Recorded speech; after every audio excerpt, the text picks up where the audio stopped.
Welcome into this edition of the Eric Avasar Show, where I am now beginning part one of an 8-part installment previewing the Uefa Champions League, going group by group. The 32 teams in this year's competition will be broken down into the 8 groups, 4 teams per group, and in Group A, we have a French team and a team that is French at heart, you could say, with Paris Saint-Germain and Arsenal, respectively, will be going up against the likes of FC Basel and Ludogorets. Now, Arsenal fans may be fancying their chances to have a shot winning this group, since they're not taking on a club like a Barcelona, Juventus, or a Real Madrid. But I do not believe that they are going to contend for this group title. I truly believe that Paris Saint-Germain will win this group and win it convincingly. I mean, you look at the players Arsenal's brought in. Yes, Shkodran Mustafi, quality player, good defender. But the day after they signed him, he literally got injured. So terrible luck for the lad. Granit Xhaka, very bright up-and-coming talent from Borussia Mönchengladbach. But is he going to be that world-class game changer that Arsenal need to challenge for the Premier League title and the Champions League, for that matter? No, he's not that good. So Arsene Wenger, once again, has left Arsenal fans disappointed with his lack of activity in the transfer market. Meanwhile, Paris Saint-Germain didn't need to be active in the transfer market, yet they were. Of course, they lost Zlatan Ibrahimovic, the club's all-time leading goal scorer. That is a huge loss, but I would still absolutely rate Edinson Cavani over Olivier Giroud if you want to talk about striker versus striker. Cavani has waited his chance. He's been chomping at the bit to be the number one guy. He's made no secret of his dissatisfaction with being the number 2 behind Ibrahimovic for such a long time. It just probably felt like an eternity for him, but now he is the man, and I think his patience will be rewarded. We're talking about PSG transfers. Hesse, coming in from Real Madrid, the pacey player. Not sure about his professionalism and focus, but I do believe he is going to find a very positive start to life at Paris Saint-Germain. Time will tell, of course. I'm a big fan of Hesse.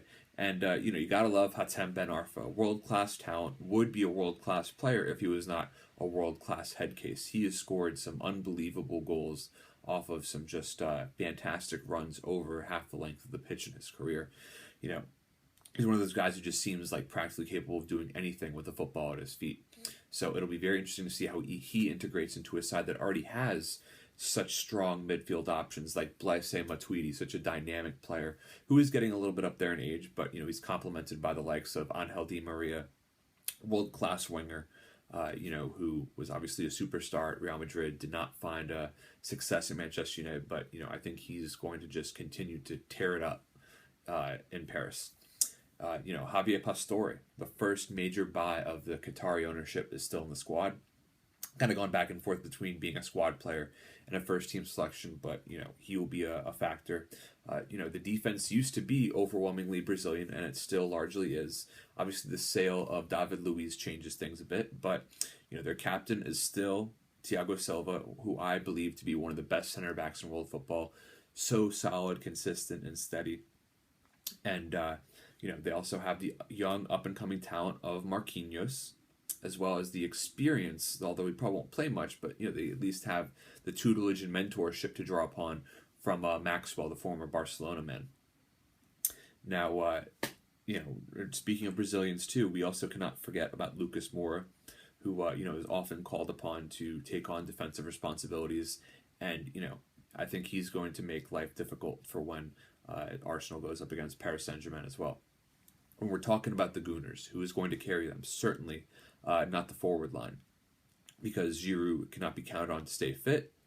Walcott cannot get it done as a striker. Sanchez has been blatantly played out of position up top. He is obviously a player who does his best work on the wing. So it's going to be a case where really a lot of pressure is going to be heaped on Mesut Ozil and Santi Cazorla, assuming Cazorla can stay fit through the whole of the season.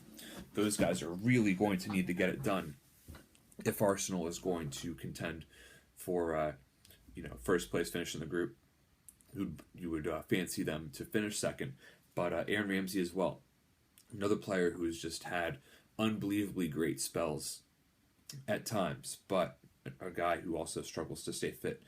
But the most glaring of Arsenal's fitness issues that just seem to permeate all throughout the club are in the defense. Laurent Koscielny and Per Mertesacker both need to get fit. They've been dealing with their knocks, and they're the cornerstones of that defense. Koscielny and Mertesacker are the leaders of that team, and they've had a great defensive partnership, to be fair. But guys like Rob Holding, I don't think are quite ready to be thrown into the fire. When you talk about Basel, you must remember that this is a team that not too long ago knocked Manchester United out of the Champions League. Yes, they knocked Man U out of the Champions League. Sir Alex Ferguson-led side. You want to talk about unforgettable facial expressions. Look at his reaction to crashing out of the group stage at the hands of FC Basel. Not a team with big names, but guys that are worth mentioning are Matías Delgado, the captain of the squad, who is an Argentine. He has scored 24 goals since joining the club in 2013, along with Renato Steffen, who has scored 8 goals in 18 appearances, a positive return to his start in life in Switzerland.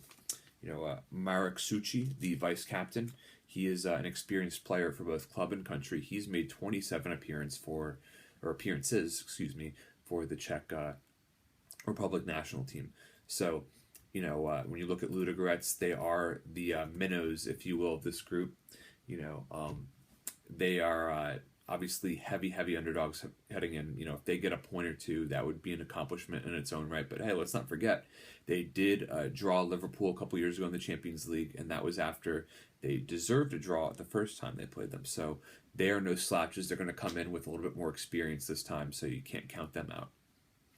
So when we're talking about predictions for the group, mine are not the most shocking. I'm going with Paris Saint-Germain winning the group, Arsenal squeaking out second. It's going to be closer than people might expect, and I do believe that they're going to need to clinch that second spot on the final day of play. FC Basel coming in third, while Ludogorets will finish fourth. So that is my take on Group A, and we will see how it plays out.